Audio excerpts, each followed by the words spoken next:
Su sustancia está hecha de evocación, recuerdo, rememoración y de lo que toma del porvenir. Porque es una parte fundamental de nuestra identidad. Somos nuestra memoria. El programa del INA que nos lleva de viva voz con los especialistas. Muy buenos días, esto es Radio INA. La Secretaría de Cultura y el Instituto Nacional de Antropología e Historia los invitan a acompañarnos en la emisión de la serie Somos Nuestra Memoria. En esta ocasión contamos con la presencia del arqueólogo Eduardo Matos Moctezuma. Yo soy Salvador Rueda. Me es grato dirigirme a ti, doctor, para que hablemos de un tema muy interesante que es propiamente el dibujo de una personalidad. Vamos a hablar de Alfonso Caso. Muy bien.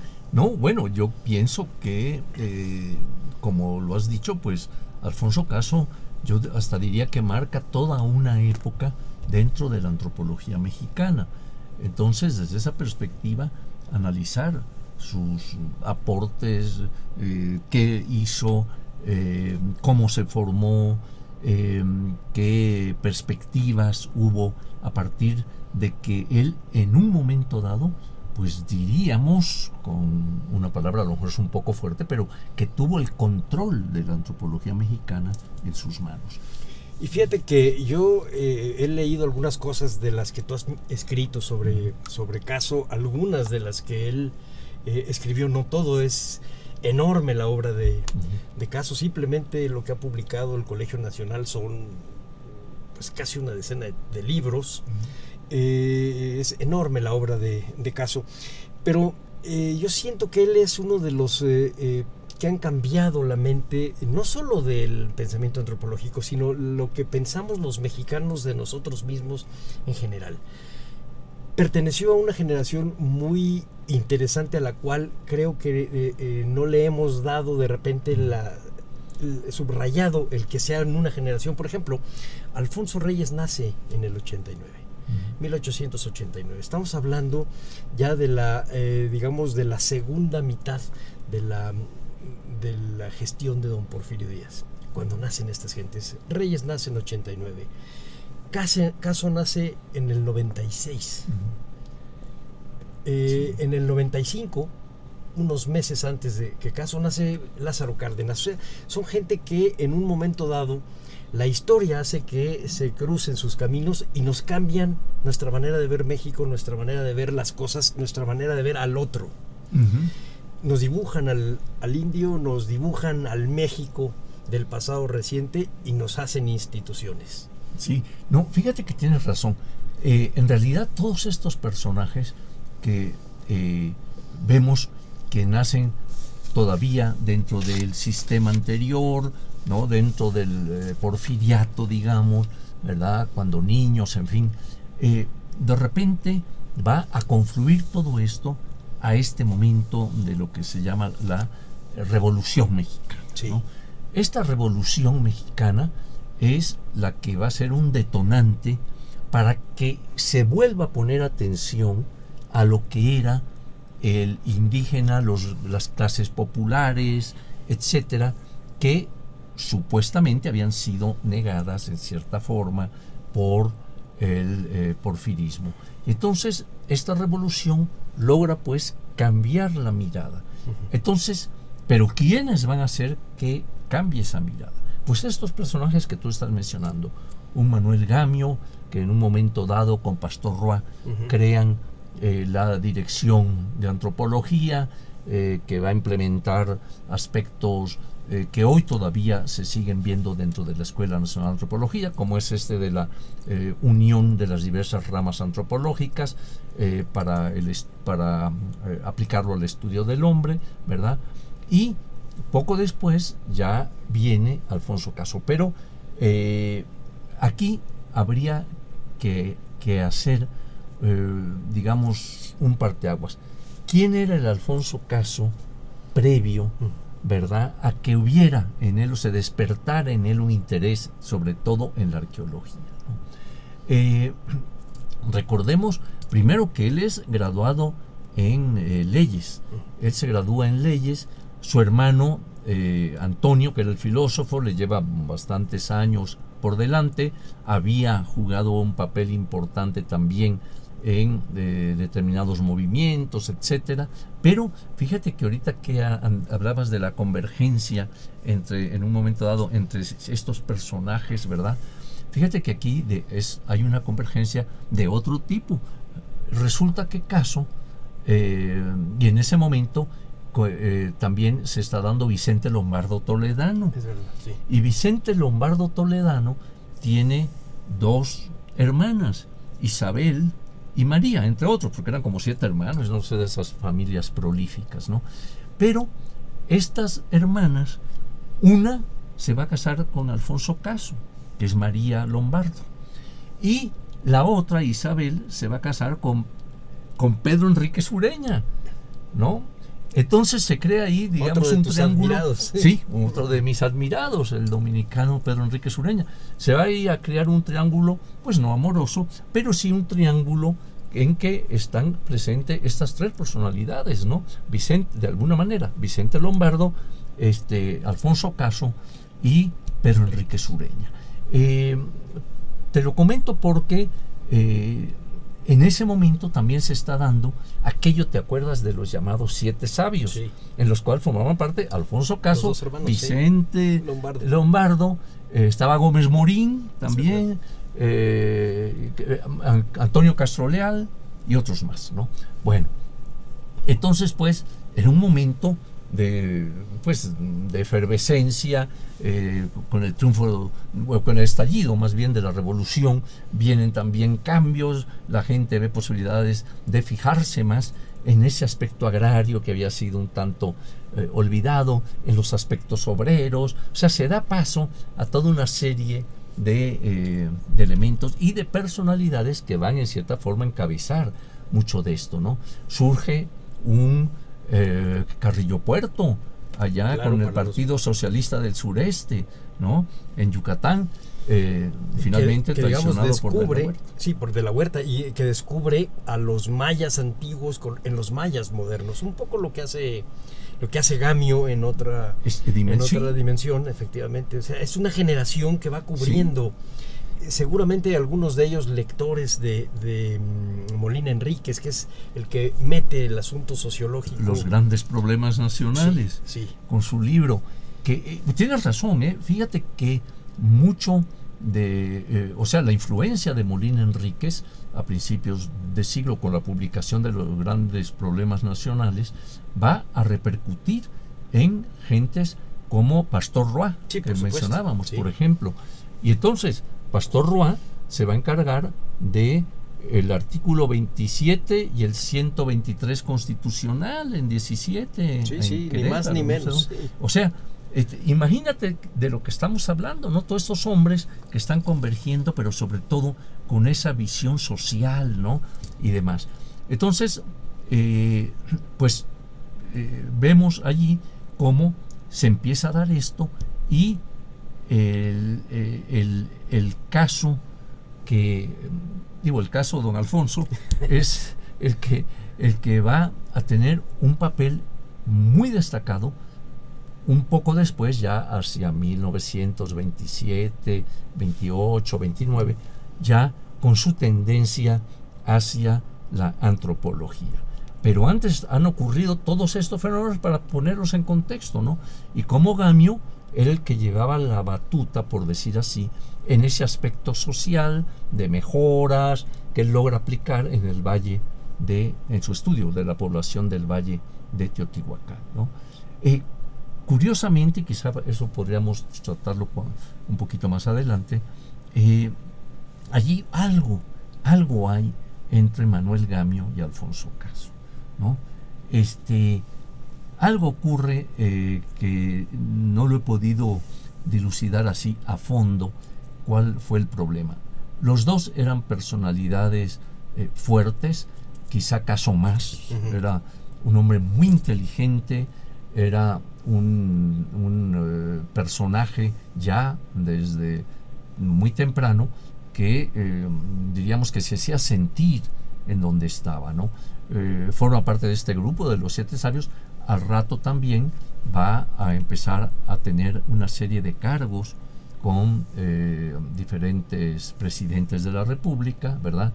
Y pues va a ejercer. Yo por ahí he caracterizado a Caso como fundador de instituciones, ¿no? Entonces, él está junto con Cárdenas, cuando él empieza ya su labor arqueológica en Monte Albán, ¿no? Sobre todo él destacó por ser un gran zapotequista dedicado a zapotecas y mixtecos, sobre todo los valles de Oaxaca, en fin, es ahora sí que su razón de ser, ¿no? Y en eso va a destacar de manera notable, ¿no? Vamos a llegar a eso cuando lleguemos a 1932, Sí. porque yo recuerdo en tu libro de la historia de la arqueología del México antiguo, haces un relato riquísimo, pero quisiera ahorita que siguiéramos dibujando un poco al caso Alfonso, que está antes de entrar a la puerta de la historia. Quizá en los años 20, cuando están rearmándose las líneas de antropología y de historia y de arqueología en el antiguo Museo de Arqueología, Historia y Etnografía, en donde se arman los nuevos reglamentos, están llegando nuevas cosas. Y Caso, hasta donde yo recuerdo haber leído también en un texto que tú preparaste para el Colegio Nacional, descubre el teocalli de la guerra en 1926, si por no ahí, estoy mal, sí.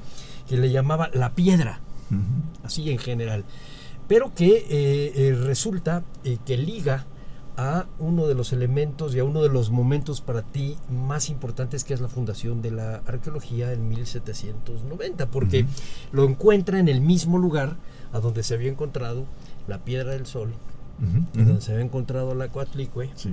y a unos metros de donde tú y tu equipo encontraron a Coyolxauhqui, etcétera. O sea, hay una liga, que pareciera, si fuéramos un poco supersticiosos, que hay una línea marcada, hay un destino que está marcado.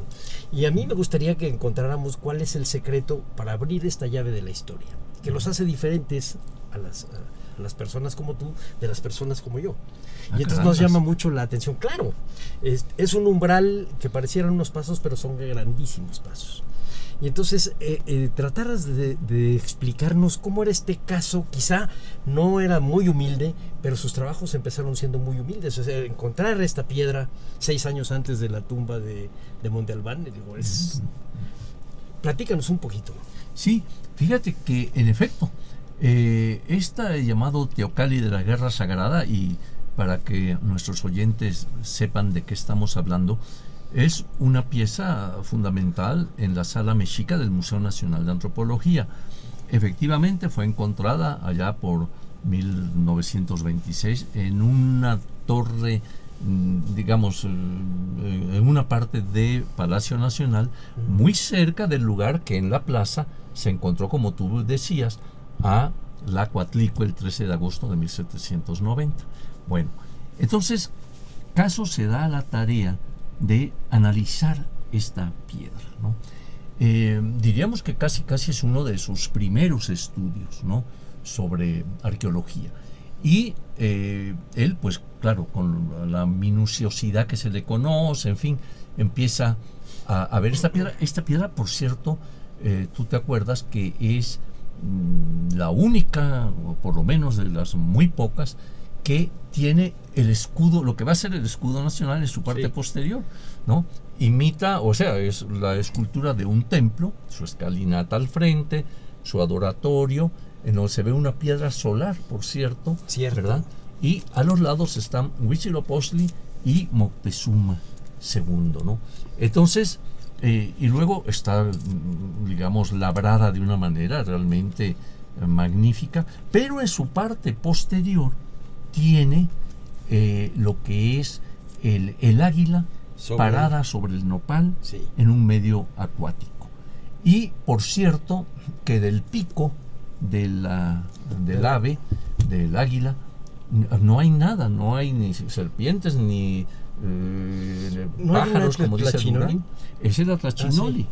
Que el Atlachinoli, si tú lo ves ahí, alguien que no conozca mucho, a lo mejor dice, bueno, a lo mejor es una especie de serpiente, pero no, es lo que tú dices, el Atlachinoli, o sea, el símbolo de la guerra, ¿no? Por eso él lo denomina finalmente el teocalli de la Guerra Sagrada, ¿no? como una cuestión conmemorativa, en fin. Yo escribí en mi libro Las Piedras Negadas, en el capítulo dedicado a don Alfonso, acerca de eso, ¿no? De don Alfonso. En este librito yo lo que traté fue hacer un reconocimiento a quienes habían aportado cosas relevantes sobre el centro histórico de la Ciudad de México, sobre los mexicas concretamente, ¿no? Entonces empiezo con León y Gama, sigo con creo que dedico algo a Humboldt, luego también ya viene en un momento dado don Alfonso Caso, precisamente con el análisis de esta escultura, de esta piedra del Teocalli de la Guerra Sagrada, ¿verdad? Pero volviendo a lo que traíamos entre manos, vemos cómo él, digamos, se empieza a apasionar por la arqueología, ya desde aquellos momentos, ¿no?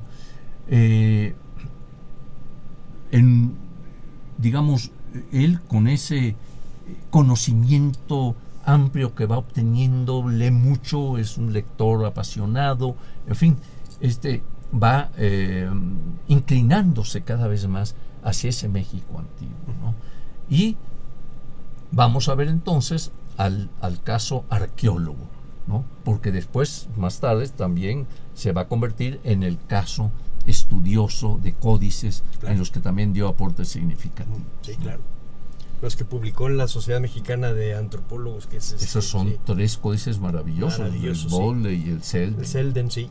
Ya llegaremos a esa parte. Sí. Él empieza con, digamos, una inclinación muy particular sobre los mexicas y se interesa, de acuerdo a la cronología de sus libros, primero a hablar de la Ciudad de México. Yo siento que él tenía ya entre manos, conocía a Alfonso Reyes, había leído La visión de Anáhuac, que se tenía entre manos ir descubriendo lo que los ojos de su tocayo habían estado conjeturando, y lo descubría. Y escribe textos maravillosos sobre la Ciudad de México. Yo me acuerdo, en la prepa hace medio siglo nos dejaban leer a fuerza el libro del Pueblo del Sol, que tenía montones de ediciones ya en el Fondo de Cultura Económica. Uno lo lee ahora, Eduardo, y siente que no ha pasado tanto tiempo. Sí, por supuesto, están todas las cosas que ustedes han encontrado. Se le ha quitado un poco el halo romántico al Pueblo del Sol, pero sigue siendo una gran literatura histórica y te sigue creando una emoción. Es un texto que él leyó que estuvo haciendo notas en sus primeros años. Sí. Fíjate que el Pueblo del Sol yo lo considero como uno, ya diríamos, clásico sobre la sociedad mexica, ¿no? Indiscutiblemente. En esos momentos, Alfonso Caso da un panorama muy interesante de lo que es este pueblo desde diferentes perspectivas, ¿verdad? Tiene una intención de que se conozca este mundo indígena a través también, en este caso, del mexica, ¿verdad? Sus capítulos son muy interesantes porque nos va hablando, por ejemplo, de los dioses, ¿no? En un momento dado nos habla de los dioses de la muerte, de los dioses dedicados a los aspectos agrícolas, en fin, ¿no? O sea, todo un panorama, porque él tenía un gran conocimiento también de la religión mesoamericana, y en particular de la mexica, ¿no? Había leído muchos de los documentos, de las crónicas, de los cronistas del siglo XVI y demás, ¿no? Entonces, todo este bagaje lo lleva a publicar este libro que, como tú dices, en realidad es un manual breve. Yo creo que por eso también el público lo ha acogido mucho. Es fácil de leer, él tenía buena pluma, que a veces es difícil encontrar en nuestros colegas, pero tenía esa facilidad y un gran conocimiento. Entonces yo creo que el Pueblo del Sol realmente es un momento en que va a darnos todo ese conocimiento, yo diría que en síntesis de lo que esto es. Su discípulo, por ejemplo, Ignacio Bernal, que veía en don Alfonso su maestro, la guía a seguir, etcétera. Por ejemplo, luego nos va a dar en un momento dado Tenochtitlán en una isla. Cierto. Pero creo que porque Tenochtitlán en una isla en realidad es una visión del centro de México, Sí, con en los general toltecas, sí. y finaliza con lo mexica. Pero caso en el pueblo del sol. Además, fíjate el título, o sea, el pueblo del sol, ¿no? Es decir, cómo está predominando ese aspecto solar, ¿verdad?, en este pueblo, con lo cual tenía mucha razón, ¿no?, por diversos aspectos, ¿no?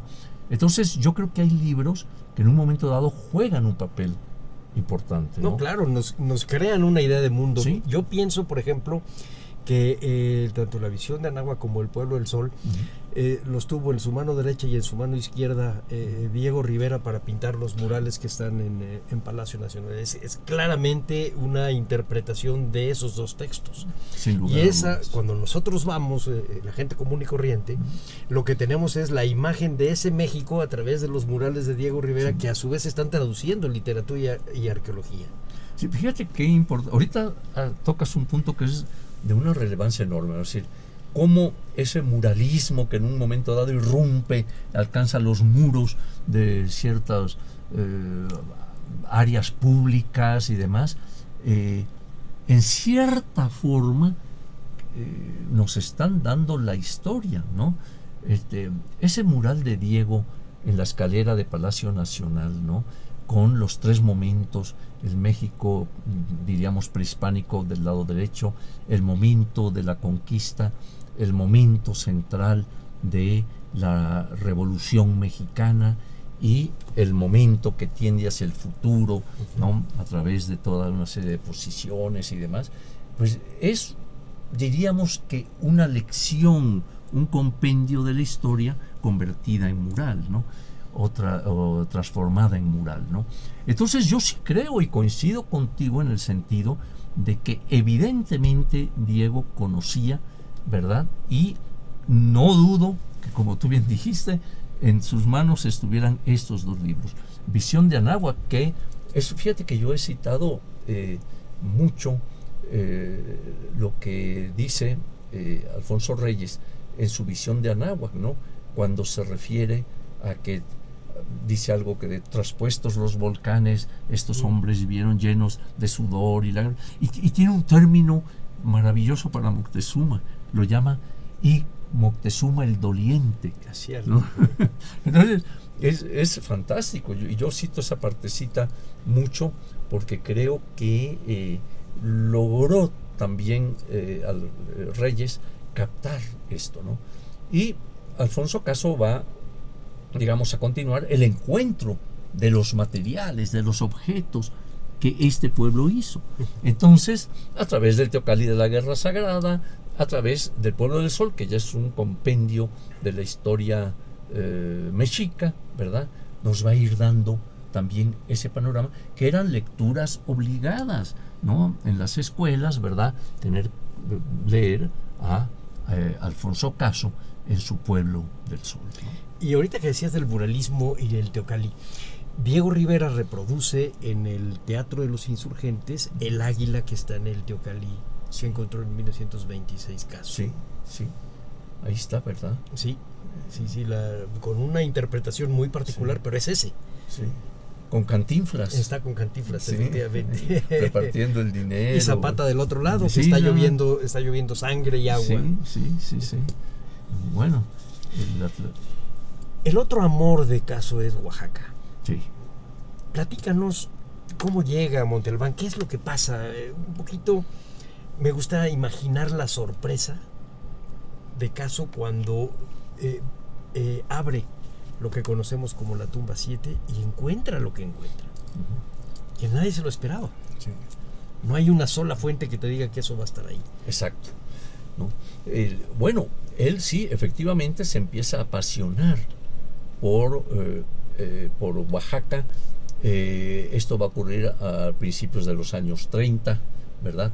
Y ese interés lo va a llevar, obviamente, a excavar en el lugar en donde, sobre todo Monte Albán, que era un lugar pues que se conocían algunas cosas, desde luego, había relatos de mayor antigüedad sobre algunas ruinas, algunas cosas que habían allí, etcétera, pero realmente se debe a Alfonso Caso ya un interés pleno en realizar y practicar arqueología en el lugar, ¿no? Va a durar varios años ahí, y resulta que hacia 1932 él tenía algunos colaboradores ahí, Valenzuela y otros, y parece que un sábado él había bajado a Monte Albán, que en aquel momento, a la ciudad de Oaxaca. Sabemos que Monte Albán está a un lado, pero en aquella época era complicado, ¿no? Primero los vehículos que usaban, que creo que por ahí todavía existe el camioncito que usaban para escombro y no sé. Pero el hecho es que baja al banco para buscar la raya para los trabajadores que estaban allí laborando, sube, y uno de sus colaboradores, si mal no recuerdo, Valenzuela, de repente ve que llega don Alfonso, corre hacia él, ¿verdad? Gritando, ¿no? De emoción y demás, haciendo ver que ya han encontrado algo muy interesante, ¿no? Entonces, don Alfonso, pues obviamente se emociona, van al lugar, ¿no? Hay una de esas leyendas en arqueología que dice que el que encontró la tumba 7 fue una vaca. Que la vaca iba caminando, porque imagínate, esos eran pastizales ahí, y que de repente se le fue una pata, y entonces un agujero, y que se asomó Valenzuela, creo que era, y entonces ya vio que había algo, en fin. Entonces, bueno, vete a saber si es verdad lo de la vaca o no, pero el hecho es que se encuentra algo allí interesante. Llegan al lugar. Don Alfonso todavía no era un hombre robusto, gordo, pero ya tendía a.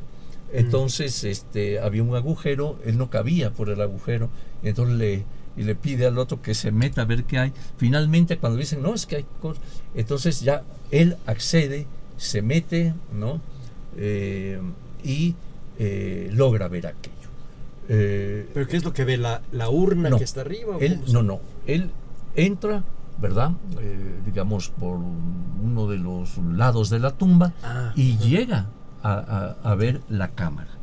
Y te relata ese momento, así como Alberto Ruz nos va a relatar años después, cuando se asoma a la tumba de Palenque, y como Howard Carter, es lo que te iba a decir, en 1922 o 23, 10 años antes, había encontrado a Tutankamón, ¿verdad? Los tres coinciden, yo escribí de eso, en que usan la lámpara eléctrica, ¿no?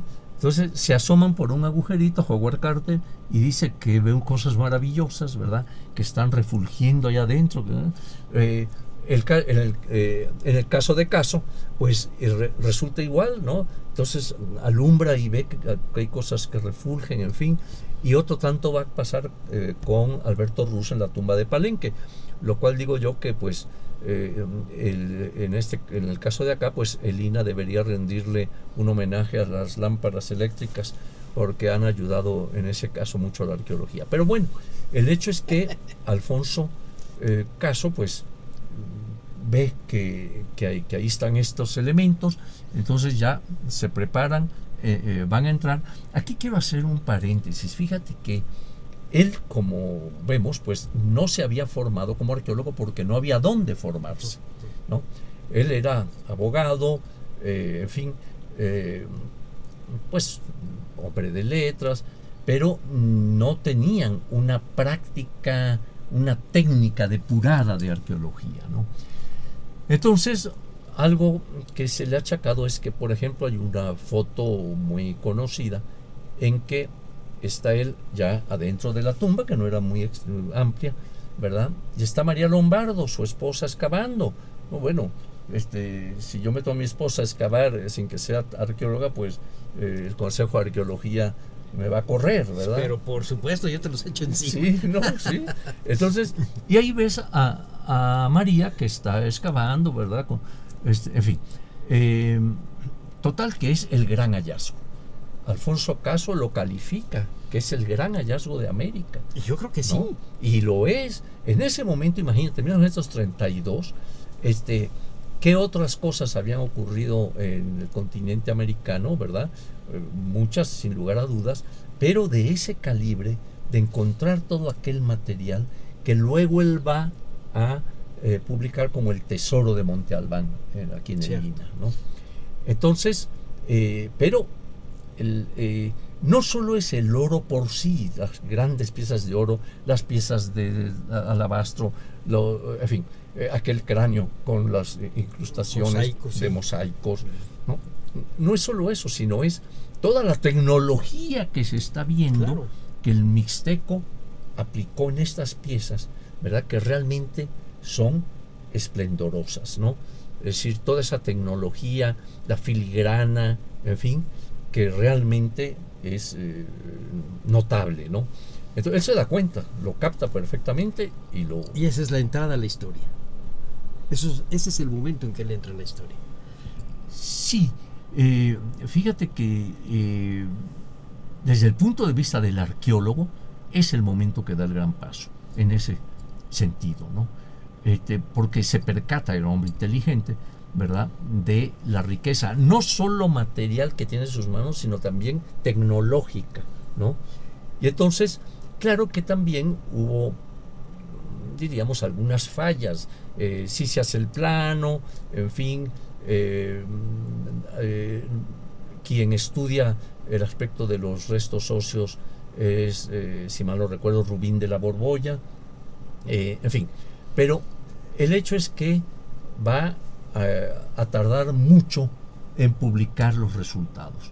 Pasan muchos años para dar a conocer ya por medio de una publicación los resultados obtenidos a través de esto, ¿no? Entonces, pues, pero el hallazgo en sí es, fíjate que yo tengo un librito que se llama, lo llamé Grandes Hallazgos de la Arqueología, ese salió con Tusquets. Allí hablo de 5 tumbas de la antigüedad y precisamente empiezo con la de Tutankamón, son hallazgos del siglo XX.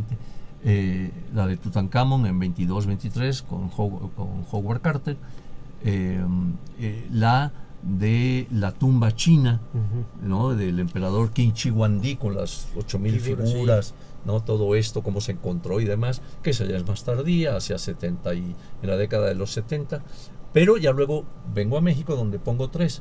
Una es Alfonso Caso y la tumba 7 de Monte Albán, la otra es la de Pacal por Alberto Ruz, y la otra es, que no ha salido todavía, es la que le recomendé a Leonardo López Luján, que era lo de la posible tumba de Aguizot enfrente del Templo Mayor, por una serie de indicativos que había ahí, y entonces Leonardo ha estado trabajando eso. Entonces, pues,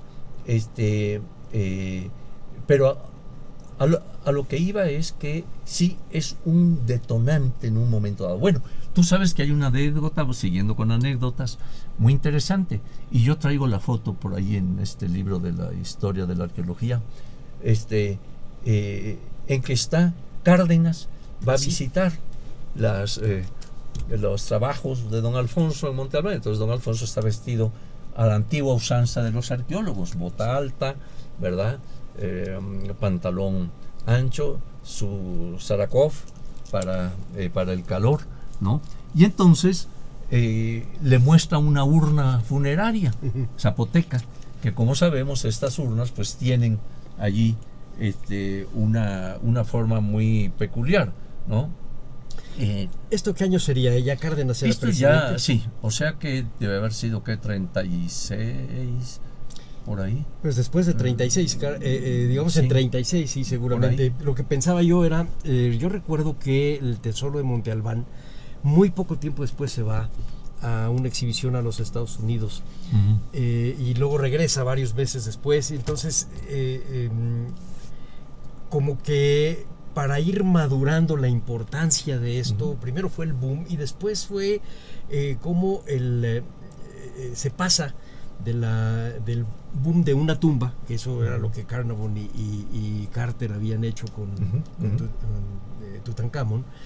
Se pasa exactamente a esto, a los pequeños detalles, a las urnas, a la iconografía de las piececitas, y a la cuántas generaciones de orfebres debieron haber pasado para llegar a la exactitud de estos. De dónde encontrar el oro, cómo hacerlo puro, cómo hacer las figuritas de cera, cómo perderla, todo eso. Sí, toda esa técnica de la cera perdida que aplicaban, y, en fin. Pero fíjate que Caso hace un estudio bastante interesante desde esa perspectiva y de otras, ¿no? O sea, nos abre un panorama interesante a partir de la tumba 7, ¿no? Te acabo de contar esta anécdota porque es interesante. Llega Cárdenas a ver las obras y resulta que don Alfonso le muestra una urna zapoteca, y te recuerdas que las urnas zapotecas, por lo general, la figurita de la deidad tiene las manos extendidas con la palma hacia arriba, ¿verdad? Como pidiendo algo. Entonces el presidente a Gabriel le dice: oiga, don Alfonso, ¿y por qué esa figura tiene las manos así? Dice: es que le está pidiendo dinero para los trabajos de excavación. Entonces, me imagino que a partir de ahí ya no le faltaron medios y fondos para que don Alfonso llevara a cabo sus trabajos. Nosotros tenemos que mandar un chacbol, mano. Sí, no, te imaginas. Pero fíjate que es interesante porque de esa conjunción y demás, en 39, en 38 se hace todo la cuestión para que va a formar a Lina, ¿no? Sí. Y en 39 se hace. Vamos a dejar ahorita esto para recordarle a nuestro público que estamos platicando sobre don Alfonso Caso con el arqueólogo Eduardo Matos Moctezuma.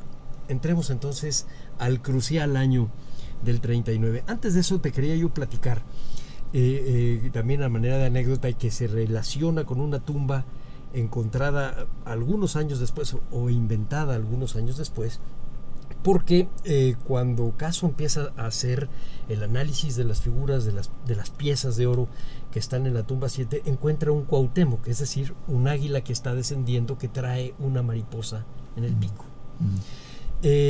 Eso lo empieza a estudiar Salvador Toscano, y es cuando él inicia su biografía de Cuauhtémoc. Él muere el día que Eulalia Guzmán encuentra la tumba en Ixcateopan, que es otro tipo de tumba, pero como que hay ahí otra vez un mal juego, ahí sí un mal juego del destino, pero todo nace de este estudio de Caso y de este gran descubrimiento, efectivamente yo creo que único en América en esa época. Sí. Incluyendo, ya para ese entonces, habías hablado tú de Carrillo Puerto, ya para ese entonces se habían mandado al Peabody y estos lugares piezas de los cenotes mayas. O sea, ya había esta idea de una tecnología de orfebres y de una gran cultura que se estaba descubriendo, que no solamente eran los grandes templos, sino estas pequeñas piezas más minimalistas. Sí, y el estudio que se hace de ellas, ¿no? Y fíjate que esto de Carrillo Puerto, volviendo, es interesante porque, como tú sabes, él se casa con Alma Reed, que inspira la canción Peregrina, ¿no? De Palmerín. Bueno, no alcanzan a casarse, pero no. están juntos. No. Bueno, ya entramos a un lío de faldas, a ver. Sí, un poco eso, porque cuando ella está viendo lo de su ajuar de novia es cuando él muere en el movimiento de la Huertista. Lo fusilan en el panteón con sus hermanos y otros aliados. Bajan del tren y... Sí, no. Pero fíjate que ella, como periodista, creo que era del New York Times o quién sabe qué, ella escribía y defendía mucho y criticaba también la actitud del cónsul Thompson. ¿Te acuerdas que Edward Thompson era el que había sacado objetos, los había enviado, ¿no? Y demás, ¿no? Y ella, en algunos escritos, pues, pone ahí, saca este punto a relucir, ¿no? Pero bueno, volvamos a don Alfonso Caso, en donde nos habíamos quedado en la fundación de Lina. 1938. Sí. Diciembre del 38, el 22 de diciembre es el decreto. Exactamente. Y al año siguiente, a principios, pues ya se establece, se publica el decreto, etcétera, y nace el Instituto Nacional de Antropología e Historia, ¿no? Fíjate que curiosamente la Escuela Nacional de Antropología ya había empezado con un personaje el otro día hablé de él, que yo creo que tuvo mucho que ver para la fundación de la escuela en el recién fundado Instituto Politécnico Nacional. En el área de ciencias biológicas se crea la carrera de antropología. Cierto, ¿no? ligada exactamente a la de medicina, sí, ciencias biológicas. Sí. Y yo creo que ahí el motor fue un gran antropólogo, olvidado ahora por algunos de nuestros antropólogos, que es Miguel Otón de Mendizábal. Sí. Miguel Otón de Mendizábal era un hombre de izquierdas, más parece que pertenecía al Partido Comunista y demás, pero él funda inclusive la Escuela de Medicina Rural en el Politécnico, para atender a la población rural, campesina, etcétera, ¿no? Pero surge la escuela en 38, allí en el Poli, y se va a incorporar al INA, ya creado en 39, se va a incorporar pero un poco después, hasta más o menos 42, en que ya forma parte del Instituto Nacional de Antropología. Y a partir de ahí, pues ya, si quieres un día hacemos un programa sobre la ENA, sobre la Escuela de Antropología, sí. ¿no? O, en fin, ese momento. El hecho es que don Alfonso va a ser el primer director del INA. Él va a estar al frente del INA en sus inicios, hasta que es llamado para ocupar otros cargos, entre ellos el de rector de la universidad, sí. Él hace desde la perspectiva jurídica, en fin, él es el que prepara el reglamento de la universidad, que todavía, según tengo entendido, sigue vigente. Quizás se han hecho reformas y cosas, pero que parece que el que hizo don Alfonso es el que todavía prevalece, ¿no? Habría que averiguarlo bien, pero creo que así es. Bueno, pero don Alfonso finalmente acaba siendo director fundador de muchas otras cosas, ¿eh? Además, sí, fue rector un pequeño tiempo, pero acaba fundando muchas otras cosas. Yo recuerdo alguna vez platicando contigo sobre el Instituto Indigenista. Sí, ¿cómo no? Y eso fue aquí viene otra anécdota, maestro, con visos de realidad, que es la siguiente. Resulta que don Alfonso, ya en ese momento, en la década de los 40, pues va a estar al frente del INA, luego también rector de la universidad, en fin, todos estos elementos. Sube al poder Miguel Alemán. Miguel Alemán invita a don Alfonso, que ya era toda una personalidad, había sido miembro de los 7 sabios, con toda esta trayectoria, rector, en fin, y lo invita a hacerse cargo de la recién fundada Secretaría de Bienes Nacionales. Y entonces don Alfonso empieza a trabajar, y se dice que, habiendo pasado un año, una cosa así, se empieza a dar cuenta de los latrocinios que están ocurriendo dentro de la Secretaría. En un acuerdo con Alemán, le hace ver eso y le dice: oiga, es que aquí hay una cosa desenfrenada, ¿no? Claro que se lo decía Alibaba y los 40 ladrones. Entonces, Miguel Alemán le dice: no, sí, usted vamos a poner alto a esto, siga adelante. Don Alfonso ve que no hay remedio, que siguen por más cosas que él hace para evitarlo, y finalmente le presenta su renuncia a Miguel Alemán. Miguel Alemán se da cuenta que, pues ahora sí que se le está yendo un pez gordo, una persona de gran presencia, en fin. Y entonces trata de retenerlo y le ofrece que está bien, que le acepta la renuncia, ¿no? Pero que él quiere que siga formando parte de su gobierno de alguna manera, que le proponga algo para llevar a cabo. Don Alfonso aprovecha el momento y la bonomía de don Miguel Alemán y ya presenta el proyecto del Instituto Nacional Indigenista. Para ello había hablado con Jiménez Moreno, con Paul Kirchhoff, con varios antropólogos, ¿verdad? Y entonces se crea y se establece el Instituto Nacional Indigenista en 49. Que en esas épocas el director del Instituto Nacional de Antropología era Ignacio Marquina, quien había también estado trabajando en la Ciudad de México, había hecho los primeros planos de lo que era Tenochtitlan, etcétera. Seguían en la misma línea. Sí. Y Jiménez Moreno, hasta donde yo recuerdo, para esas fechas estaba discutiendo algo que tú también has trabajado, que era lo de Tula, si era Tula Xicocotitlan o era Teotihuacán. Tula, ¿qué era? Y claro, años después llega a la mesa esta de la Sociedad Mexicana Sociedad de Mexicana, Antropología. exactamente, sí. Claro, estoy repitiendo algo que ya me acuerdo que ya leí en tu libro, por eso parece que Haces muy bien. Pero lo leí en tu libro. No, fíjate que es muy interesante porque otra de las cosas que crea don Alfonso, ahorita que estábamos hablando de un hombre promotor de instituciones, es, en cierta forma, la Sociedad Mexicana de Antropología, Sí. ¿no? Allí, junto con Otón de Mendizábal, junto con Jiménez Moreno, con este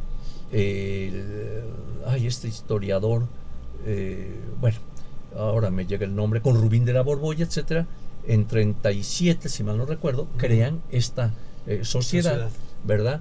Y lleva a cabo su primer mesa redonda hacia 40, más o menos, y el primer tema que tratan es el de Tula, y es donde Jiménez Moreno, lo que tú bien comentabas, plantea el estudio de documentos en el cual la Tula de Hidalgo es la Tula Chicocotitlan que se menciona en las fuentes.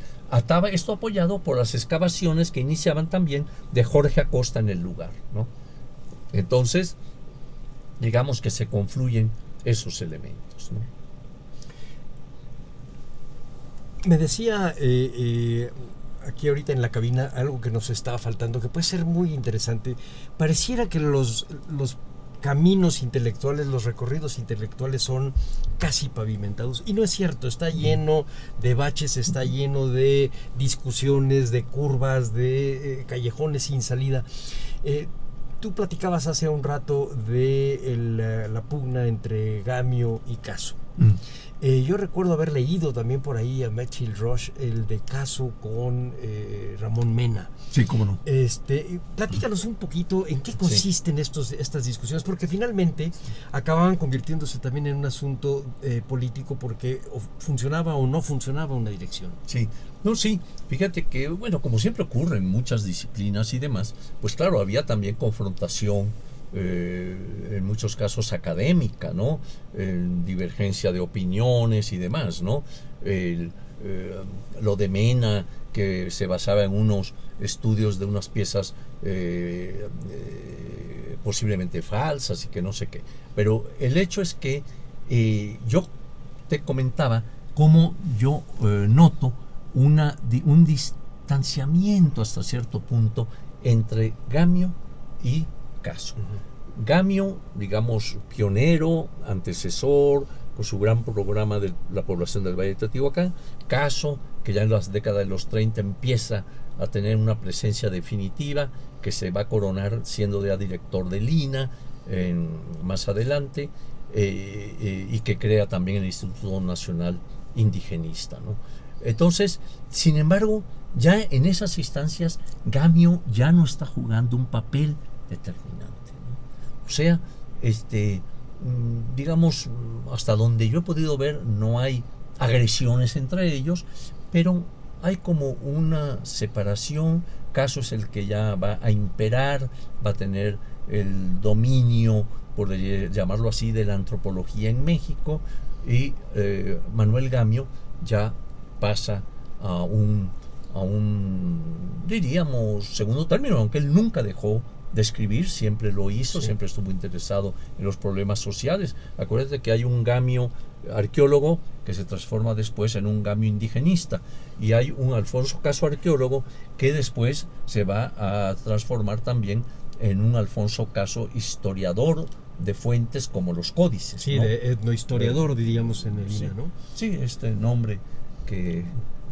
es como un centauro. Sí. Sí, pero muy bien, y eso sí nos lleva a una doble rama que se notó mucho en nuestra institución, cuando menos al principio, según he estado yo leyendo últimamente, una línea que era muy sociológica, en la que está el mismo Gamio y otro grupo de antropólogos, y está esta más de arqueólogo y antropólogo en otro sentido, que es la de Caso y la de Jiménez Moreno, y luego la llegada de estos estudiosos europeos, españoles, o Kirchhoff, no solo españoles, está Kirchhoff, y crean esta idea de la prehistoria, que no estábamos metidos en eso, y la idea de Mesoamérica, que también viene a influir claramente en una línea, un imaginario de nuestro pasado indígena. Sí. Todo eso se forma en el periodo más floreciente de Caso. Sí, sí. Fíjate que tienes razón.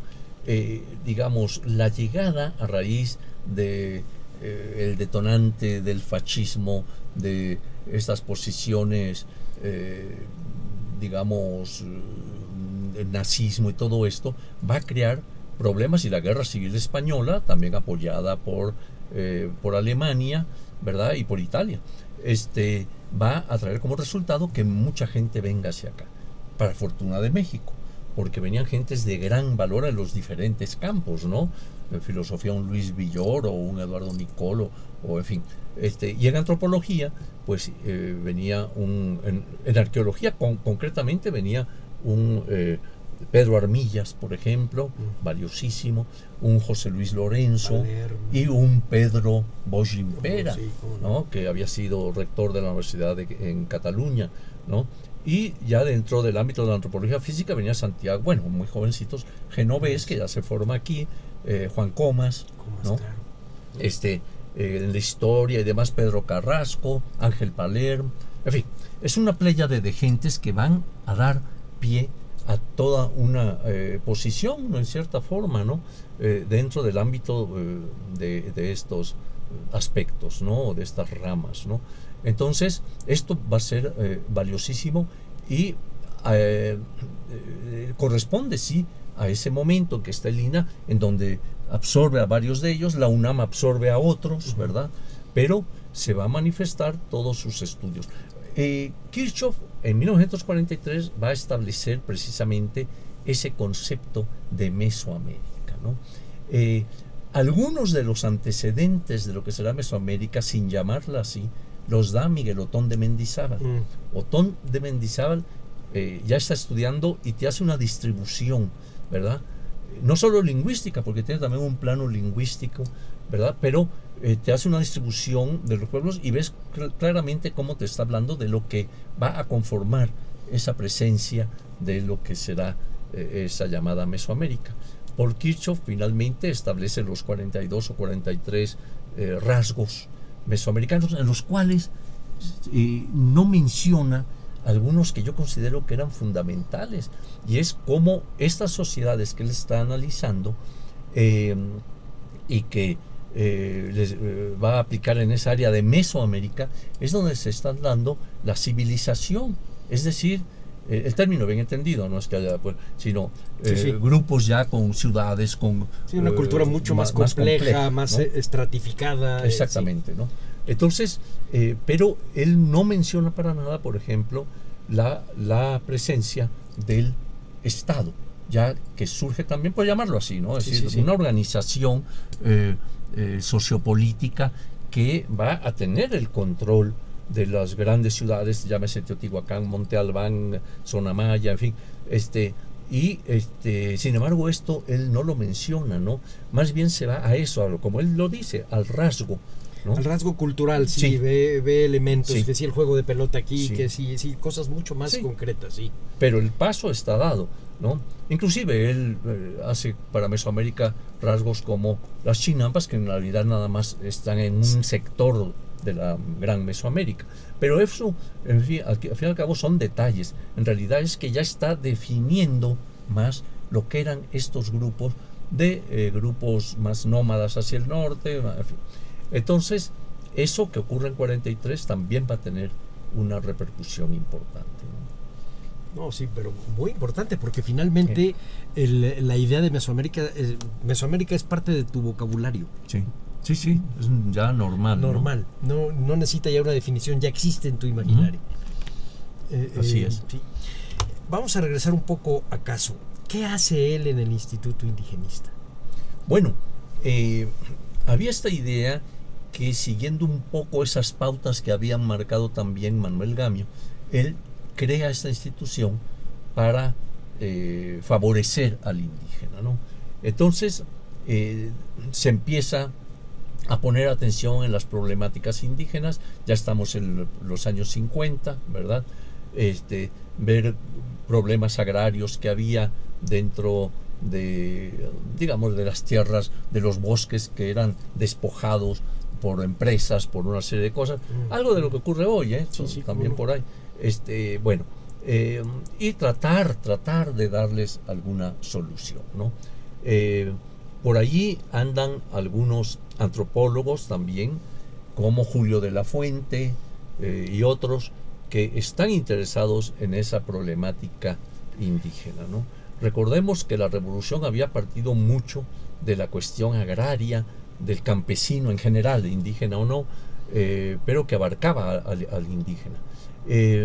Ya para estos momentos la revolución había cambiado sus parámetros en cierta forma, ya empezaba eso que hoy conocemos como el enriquecimiento ilícito, ¿no? Y entonces... No empezaba, eso empezó desde antes. desde que Caín le dio un guayabazo a Abel que lo dejó frío. Y se llevó su bolsa. Entonces, el hecho es que el Instituto Indigenista empieza a tener cierta influencia en el campo, sobre todo, ¿verdad? Empiezan a crearse los centros indigenistas en diversos sectores, que va a tomar mayor auge cuando Gonzalo Aguirre Beltrán asume el INI y se hace cargo de él, ¿no? Y don Gonzalo pues aporta ya también lo de las regiones de refugio, hace sus planteamientos, han sido criticados, ¿no? Población negra, bueno, sí. Sí, bueno, es el estudio, claro, es de los pioneros en los estudios de la población negra, ¿verdad? Y total que llega un momento en que el Instituto Nacional Indigenista pues está jugando un papel allí en defensa del indígena, no quizá como quisieran, ¿verdad? Se acusa mucho, sobre todo a don Gonzalo, de que era la posición integracionista, que partía Cierto. desde Gamio, en fin, el hecho es que pues las comunidades contaban en ocasiones pues con el apoyo de veterinarios para sus animales, de ingenieros agrónomos, etcétera, que estaban también pues atendiendo en algo estas situaciones en que vivían los grupos indígenas, ¿no? Sí, de total aislamiento. Total, Sí. sí. Y vamos a hacer un pequeño salto porque nos quedan 5 minutos y quiero tocar un tema que a mí me parece en lo personal entrañable para Alfonso Caso, que es el trabajo sobre códices, los códices mixtecos, y su intento, creo yo, muy bien logrado de digamos, de hacerle una lectura iconográfica a los distintos personajes, a todos sus atributos, a todos los pequeños dibujos que hay en los diferentes códices. Yo recuerdo que parecería muy aburrido, pero es absolutamente lo contrario, los 2 tomos de Fondo de Cultura de los dioses de la Mixteca, y que es exclusivamente un estudio iconográfico. ¿Qué tiene en las manos? ¿Por qué tiene un perico? ¿Por qué no tiene un águila? ¿Por qué?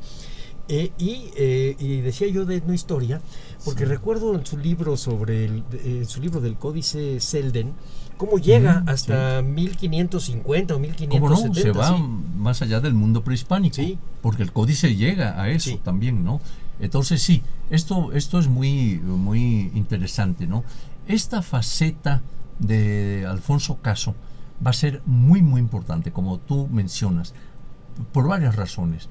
Primero, que analiza ya desde otra perspectiva estos códices. Habían sido analizados muchos de ellos por anteriores estudiosos, en fin, pero yo creo que don Alfonso se mete totalmente y encuentra allí todo lo que son estos linajes zapotecos, mixtecos más bien, mixtecos, y cómo se están dando las alianzas matrimoniales, las conquistas. Surgen ciertos personajes allí que van a ser muy relevantes en aquel momento en la Mixteca, Ocho Venado, en fin.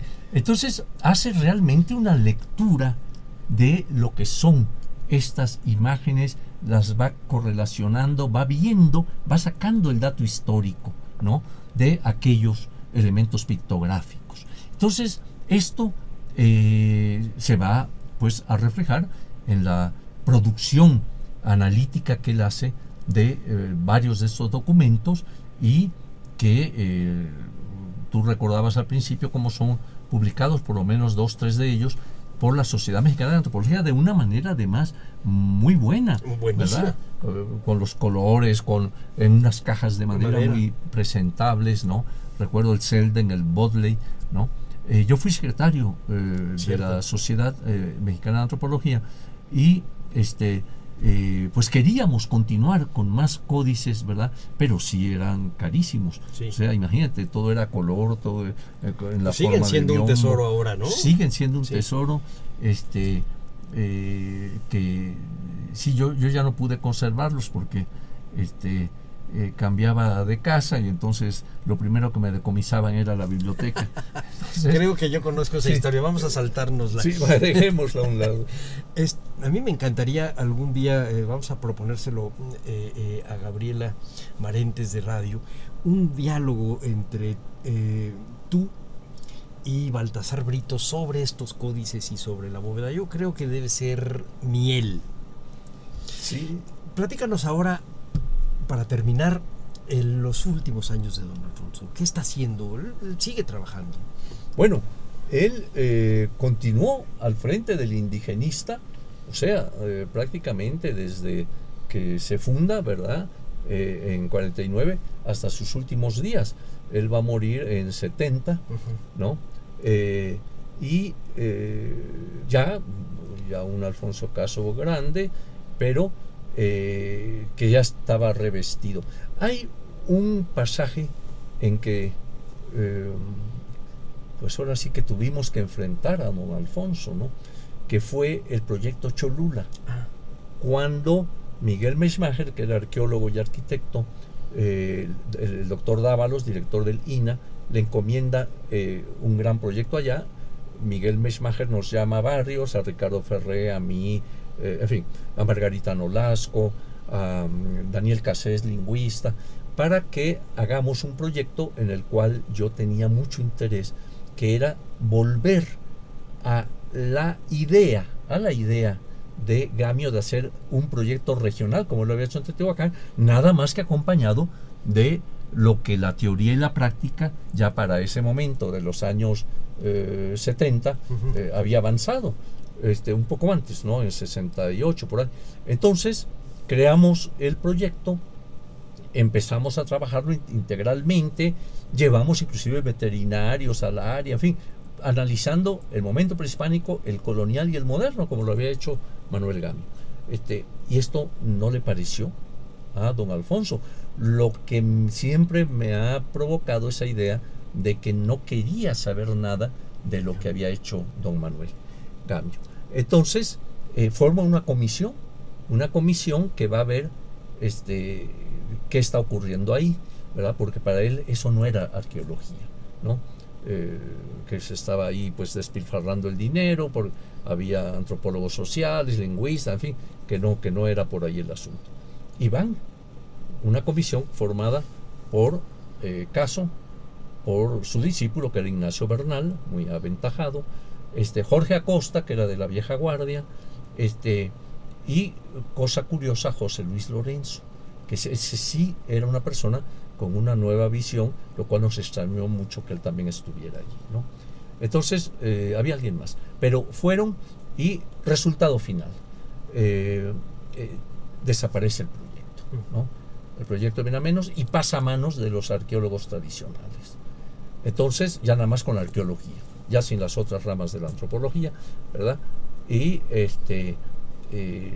eso, digamos, fue pues obra de don Alfonso, porque él fue el que habló al secretario de Educación diciéndole: hay un grupo allí que a mi juicio no está haciendo bien las cosas. Claro, el secretario, que creo que era Yáñez, se alarma y dice: oiga, pues vaya usted con su persona a ver qué es lo que está ocurriendo, y cuando se forma aquella comisión. Y entonces, pues así ocurre, ¿no? Pero fíjate, era cuando todavía el peso de la palabra de estos grandes personajes, lo que dijeran, acababa teniendo una repercusión política. Así es. Hoy nadie escucha a los antropólogos, por desgracia, pero ojalá empiecen a escucharlos otra vez. Y terminaríamos nada más con una cosa muy rápida. Finalmente, los restos de don Alfonso van a descansar a eso que ahora llaman la rotonda de las personas ilustres. Merecidamente. Sí. Muy merecidamente. Pues vamos a dar por terminada esta plática riquísima,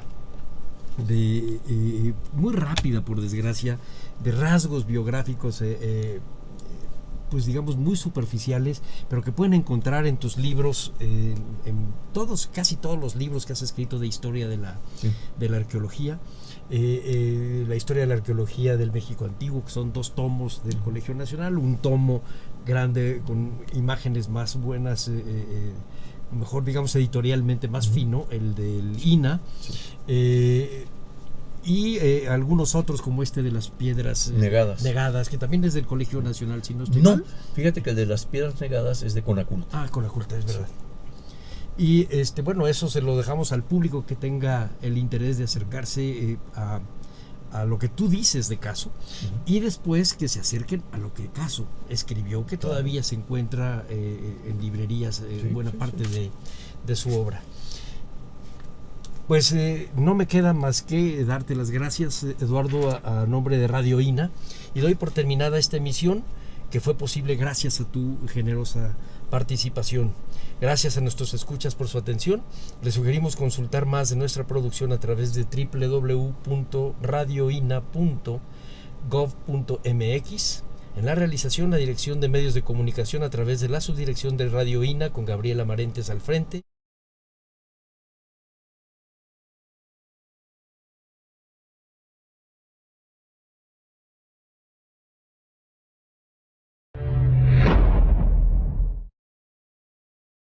Las opiniones y comentarios aquí expresados son de entera responsabilidad de quienes proporcionan la información y no representan necesariamente las opiniones de Radio INA ni comprometen el pensamiento editorial del Instituto Nacional de Antropología e Historia.